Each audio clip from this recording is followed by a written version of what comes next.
প্রত্যন্ত অঞ্চল থেকে যারা আগত তাদেরকে আমার পক্ষ থেকে প্রাণঢালা অভিনন্দন ও শুভেচ্ছা। আজ আমি আপনাদের মাঝে কুরআনুল কারীম থেকে যে আয়াতখানা তেলাওয়াত করেছি, যে হাদিসখানা তেলাওয়াত করেছি, তার কিছু অংশ আমি আপনাদের মাঝে সংক্ষিপ্ত তাফসীর আকারে পেশ করার চেষ্টা করব। ওমা তৌফিক ইল্লা বিল্লাহ। যেহেতু সময় অল্প, তো আল্লাহ তাআলা আমার মুখ দিয়ে যেন সঠিক কথা এবং আপনাদেরকে যেন ওই সঠিক পন্থায় অনুসরণ করা তৌফিক দান করে, সেটি আমার কাম্য। তো আমার এই মাইকের আওয়াজ যতটুকু পর্যন্ত পৌঁছে, প্রত্যেককে আমি আহ্বান করব আমার কথাগুলো মন দিয়ে প্রাণ দিয়ে আমলের নিয়তে শ্রবণ করবেন ইনশাআল্লাহ। আমি আপনাদের মাঝে যে আয়াতখানা তেলাওয়াত করেছি সেটি সে সম্পর্কে আল্লাহ তাআলা তার গ্রন্থে, মহাগ্রন্থ কুরআনুল কারীমে বলেন যে, হে বান্দা, আমি তোমাকে দুনিয়াতে প্রেরণ করলাম, শুধু তোমাকে দুনিয়াতে প্রেরণ করলাম এটাই নয়, আমি তোমার মধ্যে আর আমার মধ্যে একটি প্রতিশ্রুতি এবং কি চুক্তি আকারে তোমাকে দুনিয়াতে প্রেরণ করলাম। সেই চুক্তিটা যদি তুমি সম্পূর্ণ করতে পারো, সেই চুক্তি যদি তুমি দুনিয়াতে বাস্তবায়ন করতে পারো, তাহলেই তুমি দুনিয়া থেকে ফেরা মাত্রই তোমাকে যে চুক্তি, আমি তোমার সাথে যে চুক্তি করেছি সেই চুক্তি অনুযায়ী তোমাকে জান্নাতে দেব। বলেন সুবহানাল্লাহ। আল্লাহ তাআলা বলেন, আফামান ইয়ালামু আন্নামা উনজিলা ইলাইকা মির রাব্বিকাল হাক্কু কামান হুয়া আ'মা। অর্থাৎ নবীকে উদ্দেশ্য করে বলেন যে, হে নবী, হে আমার প্রিয় হাবিব, আপনার প্রতি আমি যা নাজিল করলাম সে সব কিছু যে বুঝলো, যে জানলো সে, এবং যে জানলো না, যে বুঝলো না সে, কি এই দুজনের মাঝে কি দুজন এক হতে পারে? আল্লাহ তাআলা বলেন ওয়াকা আমা, তারা দুজন, একজন অন্ধ আর একজন প্রকাশ্য বুঝে, তারা কোনদিন এক হতে পারে না। আল্লাহ তাআলা মুমিনের সাথে, বান্দার সাথে 9টি ওয়াদা প্রতিশ্রুতি দিয়েছেন যে মুমিন এই 9টি প্রতিশ্রুতি রক্ষা করে দুনিয়া থেকে বিদায় নিতে পারবে, সেই মাত্র কেবলমাত্র আল্লাহ তাআলা জান্নাতে যেতে পারবে। বলেন না সুবহানাল্লাহ। আর ইন্নামা ইয়াতাযাক্কারু উলুল আলবাব, আল্লাহ তাআলাই বলেন যে ব্যক্তি আমার এই গুণাবলী, এই 9টি সম্পর্কে যে ধারণা রাখবে, সে হলো প্রকৃত ঈমানদার, সে হলো মুমিন, সে হলো জ্ঞানী। আল্লাহ তাআলা প্রথম যে প্রতিশ্রুতি দান করেছেন, আল্লাহ তাআলা প্রথম প্রতিশ্রুতি হয়েছে আল্লাযীনা ইউফুনা বিআহদিল্লাহ। অর্থাৎ যে ব্যক্তি আল্লাহ তাআলার সাথে প্রতিশ্রুতি রক্ষা করে, 1 নাম্বার জ্ঞানীদের পরিচয় হলো 1 নাম্বার, যে ব্যক্তি আল্লাহ তাআলার প্রতিশ্রুতি রক্ষা করে সেই হলো জ্ঞানী। এখন আমাদের প্রশ্ন হতে পারে, আল্লাহ তাআলার প্রতিশ্রুতি আবার কি? আমরা কিন্তু রূহের জগতে আল্লাহ তাআলা আমাদেরকে সকল রূহ একসাথে করে আল্লাহ তাআলা আমাদেরকে বলেছিলেন, কি বলেছিলেন? আলাস্তু বিরাব্বিকুম, আমি কি তোমাদের প্রভু নয়? আমি কি তোমাদের রব নয়? আমরা সকল মানুষ, হিন্দু, মুসলমান, খ্রিস্টান এবং কি বিজাতি সকল মানুষ এক বাক্যে উচ্চারণ করেছিলাম, ক্বালু বালা, অবশ্যই আপনি আমাদের রব। আমরা সকলে কি উত্তর দিয়েছিলাম? ক্বালু বালা, অবশ্যই আপনি আমাদের রব, অবশ্যই।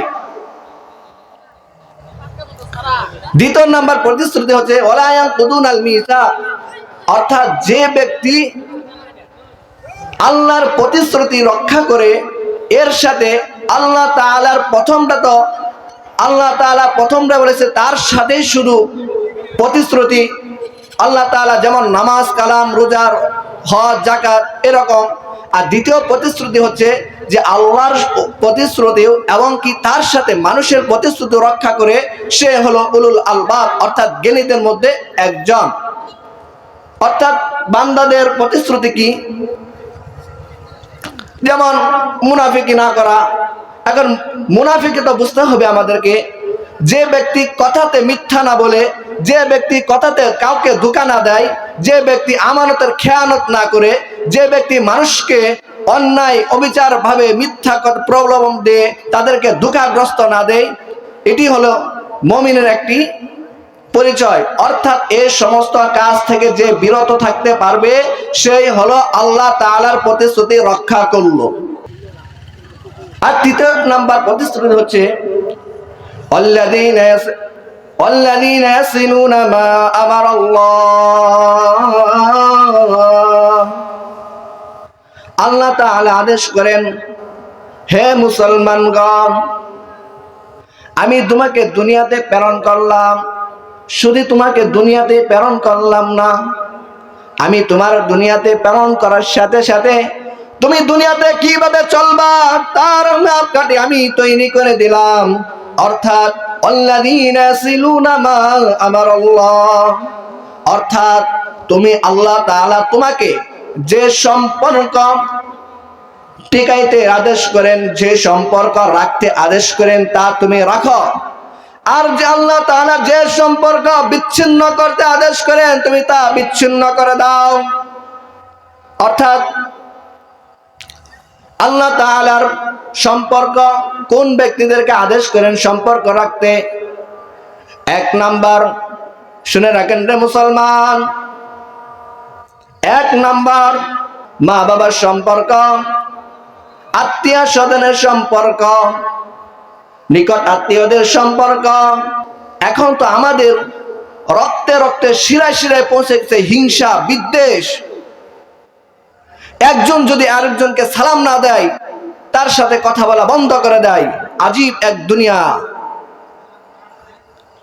অথচ আল্লাহ তাআলা বলেন, হে আমার বান্দা, আমি তোমাদেরকে যে সম্পর্ক রাখতে আদেশ করি তোমরা তা সম্পর্ক বজায় রাখো, আর যে সম্পর্ক বজায় রাখতে আদেশ করি না সে সম্পর্কে তোমরা বর্জন করো। আল্লাহ তাআলা আমাদেরকে নিকট আত্মীয় সম্পর্ক বজায় রাখতে আদেশ করেন।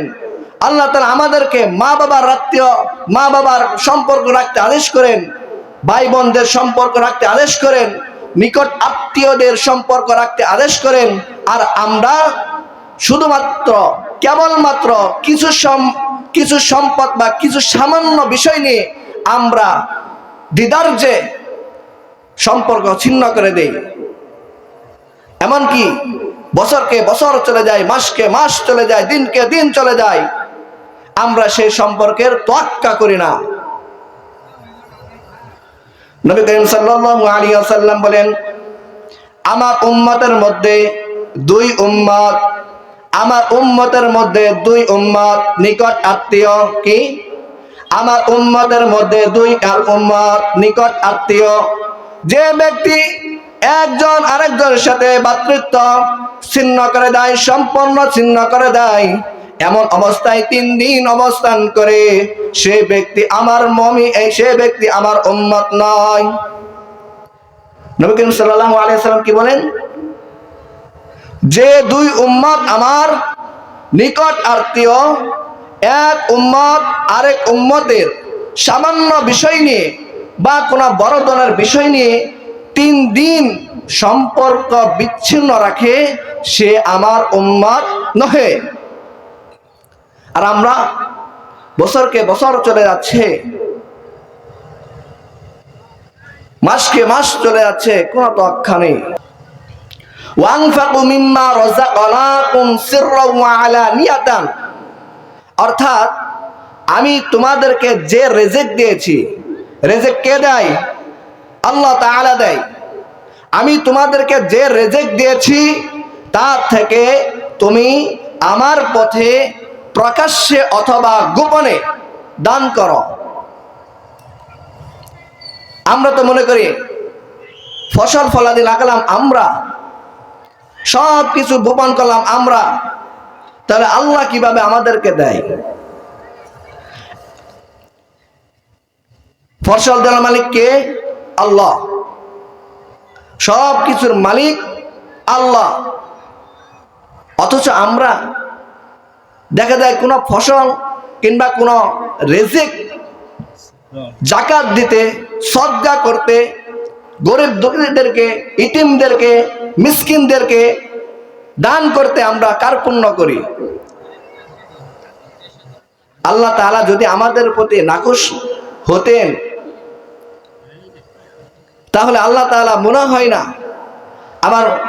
আমাদের নবী করিম সাল্লাল্লাহু আলাইহি ওয়াসাল্লাম যদি এই উম্মতের জন্য রহমতের দোয়া না করতেন, আমার মনে হয় না এই দুনিয়ার মধ্যে এই উম্মতের জন্য এক ফোঁটা রিজিক দিতেন।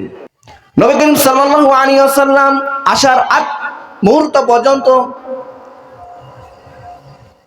এমন এক বর্বরা যুগ চলে এসেছিল, যে বর্বরা যুগ যে আমরা কল্পনা করলেও আমাদের মাথার মধ্যে হিট করে বাড়ি দেয়। কি এই বর্বরা যুগ? মুসলমান কান খাড়া করে শুনেন, কিরকম এক বর্বরা যুগ। সেই যুগ আর এই যুগ কি মিলে গিয়েছে কিনা আপনারা একটু মাথা দেওয়া চিন্তা করেন। আমার কথার সাথে, কোরআন হাদিসের কথার সাথে কি এই জামানা কি মিলে যাচ্ছে কি না? যদি মিলে যায় তাহলে মনে করবেন সে নবীর আগ মুহূর্তের জামানা আর এই জামানা, দুই জামানা প্রায় কাছাকাছি চলে এসেছে, অর্থাৎ কিয়ামত একদম সন্নিকটে চলে এসেছে। আমরা এক প্রসিদ্ধ ঘটনা জানি যে আমরা দাওয়াতে তাবলীগে গেলে, কোন কিছুর মধ্যে গেলে একটা উপমা শুনতে পাই। কি? যে ওই জাহিলি যুগে কিরকম বর্বরা যুগ ছিল। একজন যদি রাস্তা দিয়ে যদি গর্ভবতী মহিলা হেঁটে যেত, তাহলে দুই দল বকাটে ছেলে এক দল আরেক দলকে বলতো, বলাবলি করত, তারা বাজি ধরতো, তারা হাসি তামাশা করত। তারা এক দল আরেক দলকে বলতো, আরে বলতো এই মহিলার পেটে কি সন্তান, ছেলে নাকি মেয়ে? একদল বলতো ছেলে, আরেক দল বলতো মেয়ে। এভাবেই তারা বাজি ধরতো। তাদের বাজি অনুযায়ী ওই সময় কোনো নিয়ম কানুনের পড়া ছিল না, কোনো শাসক ব্যবস্থা ছিল না। তারা ওই জ্যান্ত মহিলাকে তারা পেট ফেরে তারা দেখতো এটাকে মেয়ে নাকি ছেলে। বলেন না নাউজুবিল্লাহ। যোগ এটা এসেই গেছে। আর মিথ্যার তো কোনো ধরা ছোঁয়ার বাইরে ছিল। তারা কথাই কথা মিথ্যা বলতো, তারা কোনো কাজকর্মে তারা মিথ্যা বলতো। আর সেই যুগ আর এই যুগের মধ্যে এক ফোঁটা বিন্দু পরিমাণ কোনো তফাৎ নেই। আমরা অহিতুক কাজে মিথ্যা কথা বলি, সামান্য কাজে মিথ্যা কথা বলি। আমাদের কাছে মিথ্যা কথা আর মিথ্যা কথাই মনে হয় না। অথচ নবী করিম সাল্লাল্লাহু আলাইহি ওয়াসাল্লাম বলেছেন, যে ব্যক্তি একটি মিথ্যা কথা বলবে তার জন্য ৭,০০০ বছর জাহান্নাম অবধারিত। অথচ আমরা ২ টাকার জন্য, ১ টাকার জন্য, হাসি তামাশার জন্য অহেতুক মিথ্যা কথা বলি। এটা আমরা মিথ্যা কথাকে একটা ওয়াজিব মনে করে নিয়েছি, মিথ্যা কথাকে আপনার জায়েজ মনে করে নিয়েছি। তো আমি ৪ নম্বর মুমিনের গুণ সিফাত বর্ণনা করেছি। এখন ৫ নম্বর, ওয়াখশাউনা রাব্বাহুম, যে আল্লাহ তাআলা বলেন ওয়াখশাউনা রাব্বাহুম, হে বান্দা আমি তোমাকে দুনিয়াতে প্রেরণ করলাম, তুমি তো দুনিয়াতে যে ভুলে যাবে আমাকে। তুমি তো দুনিয়াতে যে শয়তানের প্রবঞ্চনা পড়ে তুমি তোমার রবকে ভুলে যাবে। হে বান্দা, আমি তোমাকে যেরকম দুনিয়াতে প্রেরণ করলাম, এইরকম ভাবে আমি তোমাকে যে গাইডলাইন দিলাম, সেই গাইডলাইনের মধ্যে বলে দিলাম ওয়ায়াখশাউনা রব্বাহুম, তারা যেন তাদের প্রতিপালককে ভয় করে।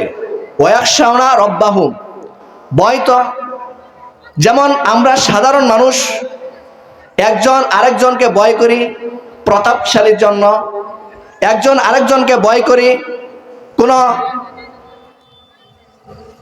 ভ্রাতৃত্বের জন্য বা কোনো অহংকারের জন্য, এরকম ভাবে কোনো রাজনীতির জন্য আমরা ভয় করে থাকি।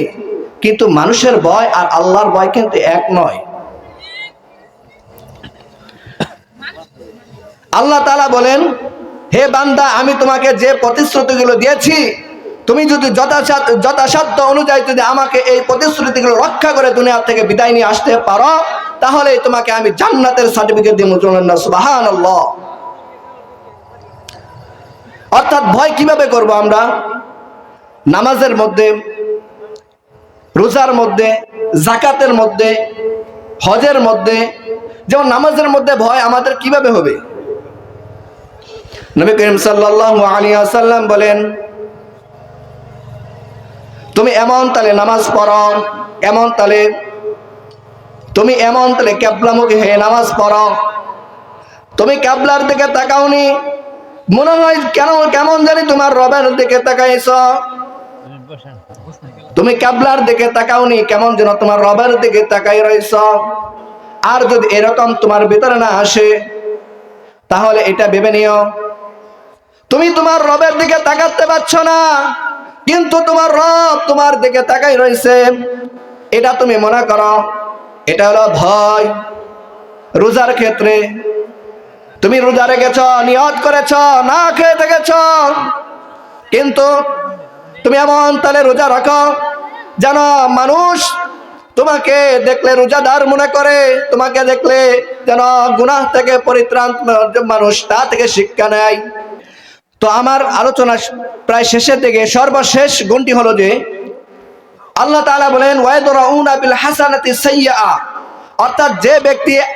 অর্থাৎ আমার বান্দাগণের মধ্যে যে ব্যক্তি খারাপ কাজকে উত্তম কাজের বিনিময়ে পরিবর্তন করে ফেলবে, সে আমার ওয়াদা পরিপূর্ণ করিল।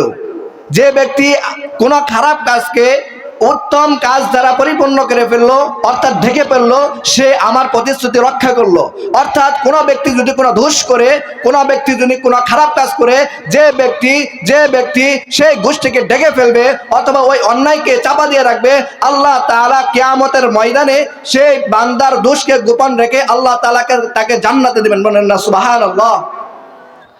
আল্লাহ তাআলা এই 9টি প্রতিশ্রুতি রক্ষা করলে আল্লাহ তাআলা নিজেই বলেন জান্নাতু আদিন, অর্থাৎ তার জন্য রয়েছে চিরস্থায়ী জান্নাত।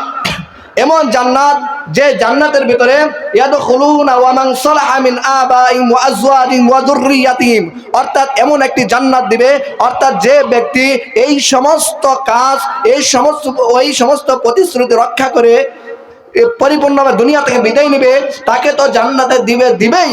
আল্লাহ তাআলা তার সাথে তার পরিবারের মধ্যে, তার আত্মীয়দের মধ্যে যে ব্যক্তি সৎ কাজ করবে, তার স্ত্রী সন্তান হোক, তার বাবা মাতা হোক, অর্থাৎ তার ভাই বোন হোক, যে ব্যক্তি সৎ কাজ করবে তার সাথে তাকেও জান্নাতে দিবেন। বলেন না সুবহানাল্লাহ। আর সেই জান্নাতটা হবে কেমন?